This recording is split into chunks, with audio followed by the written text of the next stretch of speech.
Hello बच्चों, आज की क्लास में हम स्टार्ट करने वाले हैं भारत के अंदर पंचवर्षीय योजनाओं का पार्ट नंबर 2। ऑलरेडी इसका पार्ट नंबर 1 मैं आपको समझा चुका हूं। पार्ट नंबर 1 के अंदर मैंने आपको समझाया था कि आर्थिक नियोजन क्या होता है और हमारे देश के अंदर आर्थिक नियोजन करने के लिए हमारे देश में योजना आयोग को बनाया गया, जो कि हमारे प्रथम प्रधानमंत्री पंडित जवाहरलाल नेहरू के द्वारा बनाया गया था। तो आज हम इसका पार्ट नंबर 2 पढ़ने वाले हैं। तो पार्ट नंबर 1 में ये सारी आर्थिक नियोजन के बारे में ही मैंने आपको बताया था और थोड़ा सा आपको मैंने योजना आयोग के बारे में बताया था। आज की क्लास के अंदर हम इसका पार्ट नंबर 2 स्टार्ट करने वाले हैं, जिसके अंदर मैं आपको बताने वाला हूं कि भाई 1947 में जब हमारा देश आजाद हुआ तो बहुत बुरी कंडीशन के अंदर था। 1950 में हमने अपने देश के अंदर एक योजना आयोग, एक बहुत ही मजबूत संस्था को बनाकर तैयार करा, जिसका काम था कि हमारे देश के अंदर यह देखना कि हमारे देश में किस तरीके से डेवलपमेंट यानी विकास होगा। लेकिन अब एक समस्या और भी थी हमारे देश के उस समय के लीडर्स के सामने। दुनिया के अंदर ना 3 तरीके की अर्थव्यवस्थाएं होती है।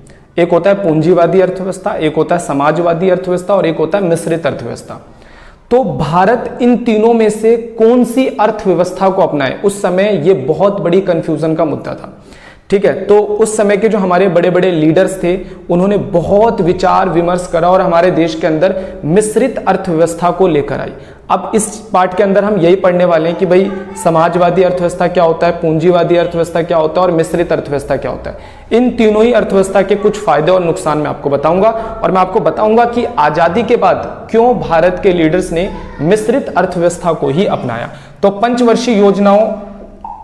भारत में पंचवर्षीय योजनाएं, यह हमारा चैप्टर चल रहा था, जो कि यूनिट नंबर 1 का हमारा चैप्टर नंबर 2 है। बच्चों, सबसे पहला है हमारा पूंजीवादी अर्थव्यवस्था। अब पूंजीवादी अर्थव्यवस्था का मतलब क्या होता है? देखो, पूंजीवादी अर्थव्यवस्था एक ऐसी अर्थव्यवस्था होती है जहां पर उत्पादन सिर्फ निजी क्षेत्र में किया जाता है और सरकार का जो ध्यान होता है कुछ अहम मुद्दों पर होता है। पूंजीवादी अर्थव्यवस्था की कुछ खास पहचान बताता हूं। वहां पर आपको सरकारी स्कूल बहुत कम मिलेंगे, सरकारी हॉस्पिटल आपको बहुत कम मिलेंगे, सरकार वहां पर आपको राशन बांटते हुए नजर नहीं आएगी, सरकार वहां पर ज्यादा आपको सब्सिडी देते हुए नजर नहीं आएगी। कुल मिलाकर बात यह है कि यहां पर सारी चीजें प्राइवेट सेक्टर के अंदर प्रोड्यूस की जाती है और बाजार में जो चीजें बिकती है सिर्फ उन्हीं का प्रोडक्शन होता है और यहां पर जो कंपनियां होती हैं वो प्रॉफिट के लिए काम करती है। ठीक है, एक पूंजीवादी अर्थव्यवस्था वह है जिसमें उत्पादन के साधनों का स्वामित्व, नियंत्रण और क्रियान्वयन निजी क्षेत्र के पास होता है। ठीक है, सबसे पहली बात आपको समझना है, यहां पर उत्पादन के मुख्य लाभ अर्जित करने के उद्देश्य से, यहां पे उत्पादन जो है ना लाभ कमाने के उद्देश्य से होता है। यानी सरकार यहां पे फ्री में राशन बांटते हुए नहीं आती, सरकार यहां पे फ्री में इलाज करते हुए नजर नहीं आती। केंद्रीय समस्याएं जैसे कि देश में क्या बनाया जाएगा, देश में कैसी टेक्निक का इस्तेमाल किया जाएगा और देश में किस तरीके से उत्पादन का वितरण किया जाएगा, इन सब का समाधान मांग और पूर्ति की बाजार शक्तियों के द्वारा किया जाता है। यानी बाजार में क्या बिक रहा है उसके हिसाब से यहां पर उत्पादन किया जाता है। अब आ जाते हैं इसकी कुछ खास विशेषताओं पे। पूंजीवादी अर्थव्यवस्था की हम विशेषताएं समझ लेते हैं कि क्या क्या विशेषताएं। सबसे पहले नंबर की विशेषता हमारे को बताया जा रहा है, उत्पादन के साधनों पर निजी उद्योगों का स्वामित्व होता है। केवल उन वस्तुओं का बाजार में उत्पादन किया जाता है जिन्हें घरेलू बाजार या विदेशी बाजार में लाभ पर बेचा जा सके। वस्तुओं का वितरण व्यक्तियों की क्रय शक्ति के ऊपर निर्भर होता है। किसके ऊपर निर्भर होता है? क्रय शक्ति के ऊपर, क्रय क्षमता पर आधारित होता है। और सरकार की जो भूमिका होती है ना यहाँ पर, सिर्फ कानून व्यवस्था को संभालना और सुरक्षा को संभालना, देश में सुरक्षा का रख रखाव तक ही सीमित होता है। कुल मिलाकर बात क्या पता चली? पूंजीवादी अर्थव्यवस्था एक ऐसी अर्थव्यवस्था होती है जहां पर ना सरकार का रोल बहुत कम होता है। जैसे हमारे इंडिया के अंदर सरकार हॉस्पिटल चला रही है और सरकार बहुत सारे कॉलेज चला रही है, सरकार बहुत सारे जो है ना कंपनियों को, जैसे इंश्योरेंस कंपनियां, जैसे हमारे देश में LIC को चला रही है, इंडियन रेलवे को चला रही है, वहां पर ऐसा नजर नहीं आता।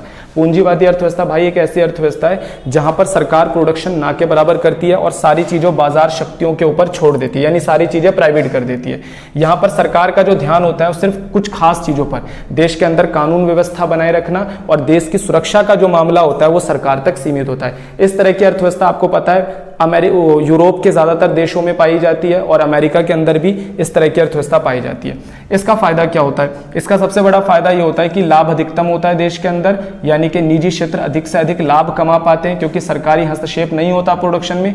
दूसरा, देश की GDP को तेजी से बढ़ाया जा सकता है। यार एक बात बताओ, आज इंडियन गवर्नमेंट अपने सारे स्कूल बंद कर दे, सारे हॉस्पिटल बंद कर दे, सारी सब्सिडी देनी बंद कर दे, तो आज इंडियन गवर्नमेंट इतनी ज्यादा अमीर हो जाएगी।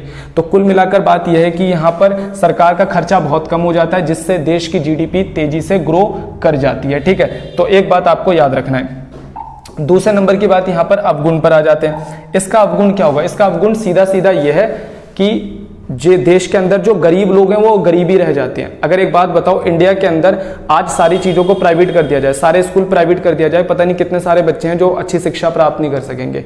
सारे हॉस्पिटल बंद कर दिया जाए तो इतने सारे जो गरीब लोग हैं वो अच्छा इलाज नहीं पा सकेंगे। अगर देश के अंदर LIC को बंद कर दिया जाए तो बहुत सारे ऐसे लोग हैं जो किसी LIC कंपनी का फायदा नहीं उठा सकेंगे। तो कुल मिलाकर बात यह है, अगर इंडियन रेलवे को आप प्राइवेट कर दो अभी, तो बहुत सारे लोग सफर नहीं कर पाएंगे, यानी गरीब लोग हैं जो, क्योंकि इंडियन रेलवे का बहुत ज्यादा कम है, तो वहां पर लोग सफर करते हैं, गरीब लोग भी बहुत सारे सफर करते हैं, वो सफर करना बंद कर देंगे। ठीक है, तो इसका सबसे बड़ा गुण यह है पूंजीवादी अर्थव्यवस्था का कि यहां पर ना गरीबों की अवहेलना की जाती है। इस प्रणाली का मुख्य अवगुण यह है कि समाज के सामूहिक हित की उपेक्षा की जाती है, यानी कि अमीर और गरीब को साथ लेकर नहीं चला जाता, केवल उन्हीं वस्तुओं का उत्पादन किया जाता है जिसमें अधिकतम लाभ प्राप्त हो सकता है। यानी कि भाई यहां पर ना देखा जाता है कि सिर्फ उन्हीं चीजों का प्रोडक्शन होगा जो मार्केट में बिकेगा, यानी गरीबों के लिए कोई प्रोडक्शन नहीं। यहां बिना सामाजिक न्याय के विकास होता है। तो एक बड़ी खास बात याद रखना है कि सामाजिक न्याय यहां पे नहीं होता, गरीबों को छोड़ दिया जाता है, अमीरों का विकास होता है। तो सबसे पहली अर्थव्यवस्था मैंने आपको बताया कि पूंजीवादी अर्थव्यवस्था क्या होती है। पूंजीवादी अर्थव्यवस्था में सरकार का रोल बिल्कुल ना के बराबर होता है, जो प्राइवेट सेक्टर होता है वही उत्पादन के सारे कार्य करता है। ठीक है, अगले नंबर पे हमारे सामने है समाजवादी अर्थव्यवस्था। समाजवादी अर्थव्यवस्था एक ऐसी अर्थव्यवस्था होती है जिसके अंदर प्राइवेट सेक्टर का रोल ना के बराबर होता है। यहां पर क्या उत्पादन किया जाए, कैसे उत्पादन किया जाए, किसके लिए उत्पादन किया जाए, यानी कि उत्पादन के सारे निर्णय सरकार के द्वारा लिए जाते हैं और निजी क्षेत्रों को बिल्कुल बांध कर रखा जाता है। एक समाजवादी अर्थव्यवस्था वह अर्थव्यवस्था है जिसमें उत्पादन के साधनों का सामाजिक स्वामित्व होता है, यानी सरकार का स्वामित्व होता है सभी चीजों पे। सामाजिक कल्याण को अधिकतम करने की दृष्टि से आर्थिक निर्णय सरकारी अधिकारी द्वारा लिए जाते हैं, यानी कि सारे कार्य यहां पर सरकार के द्वारा किए जाते हैं। इस तरह की अर्थव्यवस्था चाइना में थी, लेकिन चाइना भी अब इधर से क्या होता जा रहा है, शिफ्ट होता जा रहा है धीरे धीरे। विशेषताएं, उत्पादन के साधनों पर संपूर्ण समाज का यानी कि सरकार का नियंत्रण होता है। उत्पादन के साधनों का प्रयोग इस ढंग से किया जाता है कि सामाजिक कल्याण को अधिकतम किया जा सके, यानी कि संसाधनों का इस तरीके से इस्तेमाल किया जाता है ताकि गरीब अमीर सबका भला हो सके। ठीक है, उत्पादन की प्रक्रिया में सरकार की प्रत्यक्ष भागीदारी होती है, यानी यहाँ पे सारे उत्पादन सरकार करती है। सरकार की भूमिका केवल कानून व्यवस्था तथा सुरक्षा तक ही सीमित नहीं होती, बल्कि सरकार प्रोडक्शन के सारे कार्य यहाँ पर करता है। कुल मिलाकर बात यह है कि सरकार ही यहाँ पर सारे कार्य करता है। सरकार हॉस्पिटल चलाता है, सरकार कानून व्यवस्था को संभालता है, सरकार सुरक्षा का मुद्दा देखता है, सरकार शिक्षा को देखता है, सरकार हेल्थ को देखता है। सारे कार्य यहाँ पर सरकार के द्वारा ही किए जाते हैं, सरकार की निगरानी में ही किए जाते हैं। ठीक है, नेक्स्ट नंबर पे अब इसके गुण में आ जाते हैं। समाजवादी अर्थव्यवस्था आय के वितरण में समानता को प्राप्त करती है, ये बड़ी इंपॉर्टेंट बात है। समाजवादी अर्थव्यवस्था में क्या गरीब और क्या अमीर, सरकार सबको बराबर लेके चलती है, जिससे देश के अंदर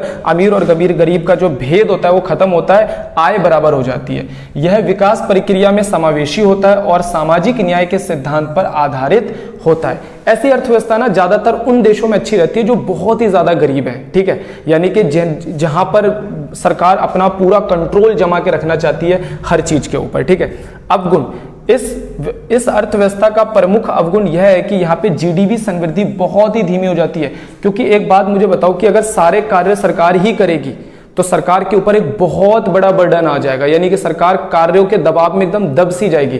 तो सरकार हर चीज को ना कुशल ढंग से संचालित नहीं कर पाएगी। सरकार की जो कंपनियां होंगी वो प्रॉफिट की बजाय लोगों की भलाई के लिए ज्यादा काम करेगी। तो ऐसी स्थिति में तो जीडीपी नीचे जाएगा ही, क्योंकि आप लाभ के लिए काम ही नहीं कर रहे हो, क्योंकि यहां पर लाभ अधिकतम की बजाय समानता और न्याय के सिद्धांत का पालन किया जाता है। तो मैंने आपको दो तरीके की अर्थव्यवस्था बता दी। पहली पूंजीवादी बताई, जहां पर सिर्फ प्राइवेट सेक्टर का रोल होता है, निजी क्षेत्रों का रोल होता है, और दूसरा समाजवादी में सिर्फ सरकारी नियंत्रण होता है सारी चीजों के ऊपर। ठीक है, उसके बाद हमारी तीसरी आ जाती है मिश्रित अर्थव्यवस्था। ये मिश्रित अर्थव्यवस्था क्या है, यहां पर ना देखो, यहां पर सरकार और यहां पर जो निजी क्षेत्र है दोनों मिलकर काम करते हैं। जैसे भारत के अंदर अभी ऐसी अर्थव्यवस्था है। इंडिया के अंदर स्कूल आपको जो है गवर्नमेंट स्कूल भी दिखेंगे जहां गरीब बच्चे पढ़ सकते हैं, और प्राइवेट स्कूल भी है जहां पर अमीर लोग के बच्चे पढ़ सकते हैं। हॉस्पिटल आपको प्राइवेट भी मिलेंगे, गवर्नमेंट भी मिलेंगे, ठीक है। गरीब लोगों को इलाज करवाना है तो आप जा सकते हो, ठीक है। यहां पर हर जरूरत की चीज, यानी कि जो बहुत ही ज्यादा जरूरी है, सरकार उसमें प्रोडक्शन जरूर करती है। जैसे कि खाने पीने में अगर आप देखोगे तो सरकार राशन फ्री में लोगों को बांटती है या बहुत कम रेट पे गरीब लोगों को बांटती है, ताकि जो गरीब लोग हैं, जो मार्केट में रेट चल रहा है, अगर मान के चलो गेहूं का अभी 25 रुपए मार्केट में चल रहा है और वही गेहूं आपको राशन के द्वारा 2 रुपए या 3 रुपए किलो मिल जाता है, क्योंकि सरकार को पता है कि बहुत सारे लोग ऐसे हैं जो मार्केट में गेहूं 25 रुपए नहीं खरीद सकते, तो उसके लिए प्रोडक्शन मुझे करना पड़ेगा। बहुत सारे लोग हैं जो प्राइवेट हॉस्पिटल में इलाज नहीं करवा सकते, तो उनके लिए मुझे अपना हॉस्पिटल खोलना पड़ेगा। बहुत सारे बच्चे हैं जो प्राइवेट स्कूल में नहीं पढ़ सकते, इतना पैसा नहीं है, तो उनके लिए स्कूल मुझे खोलना पड़ेगा। तो हमारे देश में क्या है, प्राइवेट भी है, प्राइवेट भी काम कर रहा है और सरकारी क्षेत्र भी काम कर रहा है। तो ये एक मिश्रित अर्थव्यवस्था का एग्जाम्पल है, ठीक है। यह एक ऐसी अर्थव्यवस्था है जिसमें उत्पादन के साधनों पर निजी तथा सार्वजनिक, यानी कि सरकार क्षेत्रों का स्वामित्व होता है और उत्पादन के निर्णय लाभ अधिकतम के साथ, देखो निजी क्षेत्र यहां पर लाभ अधिकतम के लिए काम करते हैं और सरकारी यहां पर सामाजिक न्याय के ऊपर टिके हुए होते हैं, ठीक है। तो दोनों बातें आपको समझ में आ गई होगी कि मिश्रित अर्थव्यवस्था में दोनों है, निजी क्षेत्र भी है और सरकार भी है, ठीक है। नेक्स्ट नंबर पे इसकी विशेषता के अंदर हमारे को बताया गया उत्पादन के साधन निजी स्वामित्व के साथ साथ सरकार के स्वामित्व में होते हैं, यानी उत्पादन दोनों करते हैं। निजी क्षेत्र में उत्पादन लाभ को अधिकतम करने के लिए और सरकारी क्षेत्र में जो उत्पादन होता है वो सामाजिक कल्याण को बढ़ाने के लिए किया जाता है। निजी क्षेत्र यहाँ पे उत्पादन करता है ज्यादा से ज्यादा फायदा कमाने के लिए। गवर्नमेंट जितने भी हमारे प्राइवेट हॉस्पिटल हैं, प्राइवेट स्कूल हैं, वो किस लिए काम कर रहे हैं, ज्यादा से ज्यादा फायदा कमाने के लिए काम कर रहे हैं। प्राइवेट कंपनियां फायदा कमाने के लिए काम कर रही है। वहीं पर जो सरकार की कंपनियां, जैसे सरकार का LIC, सरकार का इंडियन रेलवे लॉस में जा रहा है फिर भी काम कर रहा है ना, क्योंकि ये सामाजिक कल्याण के लिए काम कर रहे हैं, ठीक है। गुण क्या है मिश्रित अर्थव्यवस्था? प्रमुख गुण यह है कि पूंजीवादी अर्थव्यवस्था के साथ साथ इसमें समाजवादी अर्थव्यवस्था के गुण भी पाए जाते हैं, यानी कि इसमें पूंजीवादी अर्थव्यवस्था में जो फायदा पाया जाता है वो भी है और समाजवादी में जो पाया जाता है वो भी है। दोनों के फायदे मिलकर पूंजीवादी अर्थव्यवस्था के फायदे बन जाते हैं। क्लियर हो गया? एक बात तो आप सबको पता चल गया होगा। अब आते हैं नेक्स्ट, इसका अवगुण क्या होता है। देखो मिश्रित अर्थव्यवस्था का प्रमुख अवगुण यह है कि सरकारी क्षेत्र अक्सर जो है इसके अंदर भ्रष्टाचार से प्रभावित होते हैं, जिसमें कुशलता उत्पादकता कम होती है। देखो आपको यह समझना होगा कि जो मिश्रित अर्थव्यवस्था है ना, उसकी सबसे बड़ा उसकी जो दिक्कत आपको गुण ये है कि इसमें जो प्राइवेट सेक्टर में भी उत्पादन होता है और गवर्नमेंट सेक्टर में भी उत्पादन होता है। तो प्राइवेट सेक्टर की जो कुशलता होती है वो ज्यादा होती है और गवर्नमेंट सेक्टर की कुशलता हमेशा आपको कम देखने की मिलेगी। उन महकमों में भ्रष्टाचार आपको बहुत ज्यादा देखेंगे। इंडियन रेलवे में आप जाते हो तो रेल के अंदर हम जाते हैं तो हम देखते हैं कि आधे लोग बिना मतलब टिकट के ही सफर कर रहे हैं। हम लोग जाते हैं तो देखते हैं बहुत सारे बंदे ऐसे होते हैं जो क्या करते हैं, मतलब वो TT जब आता है चेक करने के लिए तो क्या करते हैं, वॉशरूम के अंदर घुस जाते हैं, यानी कि बिना टिकट के वो लोग क्या करते हैं, सफर करते हैं। इन्हीं सब कारणों अगर इंडियन रेलवे में ये सारी चीजें सुधार दी जाए तो इंडियन रेलवे फायदे में जाएगा, लेकिन उनकी कुशलता ये नहीं है, मतलब कि काम करने की जो कुशलता है वो बहुत ज्यादा कम है और भ्रष्टाचार है। रेलवे के अंदर भी, इंडियन रेलवे में भी इतना सारा भ्रष्टाचार आप देखोगे कि भ्रष्टाचार की वजह से ही जो सरकारी कंपनियां हैं वो सरकार धीरे धीरे क्या करती जा रही है, बेचती जा रही है, क्योंकि सरकार को वहां से फायदा ही नहीं मिल रहा। तो आप ये देखोगे कि मिश्रित अर्थव्यवस्था में सबसे बड़ा अवगुण ये होता है कि जो चीजें सरकार के अंदर चल रही हैं अक्सर उनमें भ्रष्टाचार पाया जाता है और उनकी कुशलता बहुत ही कम होती है। आप अपने स्कूल के अंदर देख सकते हो, आपका जो स्कूल है उसमें आप देखो कि प्राइवेट स्कूल के अंदर कितना अच्छा मैनेजमेंट है, ठीक है, और गवर्नमेंट स्कूल का आप मैनेजमेंट देख लो। बच्चे आते हैं आधी छुट्टी में ही भाग जाते हैं, कुछ दीवार टाप के भाग गए, इस तरह की हरकतें करते हैं बच्चे।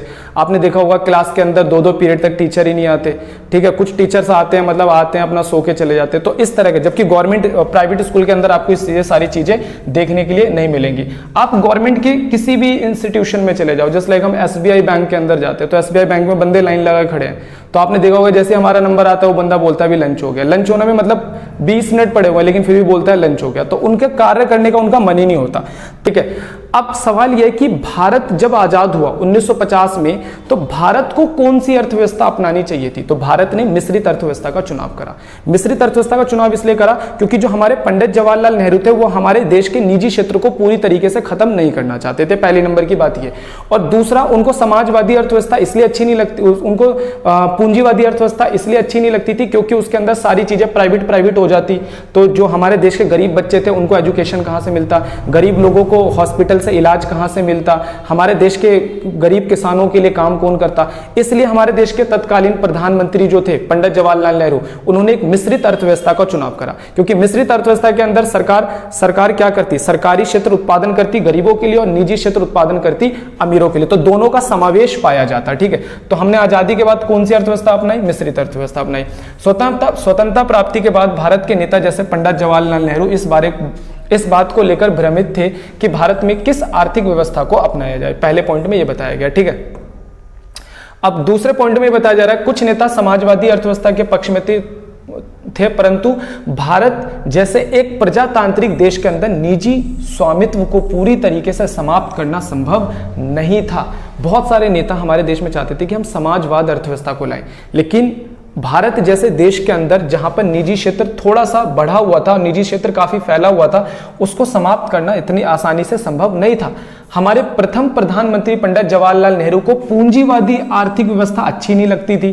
ठीक है, तो इस वजह से हमारे देश के अंदर मिश्रित अर्थव्यवस्था को अपनाया गया। ठीक है, कुल मिलाकर बात यह है कि परिणाम मिश्रित अर्थव्यवस्था को अपनाया गया। तो देखो, इसके पार्ट नंबर 1 में आपको मैंने आर्थिक नियोजन समझाया था, पार्ट नंबर 2 में मैंने आपको बताया कि अर्थव्यवस्था कितने तरीके की होती है, और जब भारत आजाद हुआ तो भारत ने मिश्रित अर्थव्यवस्था के ऊपर कार्य करना शुरू कर दिया। तो आज की क्लास के अंदर बच्चों इतना ही।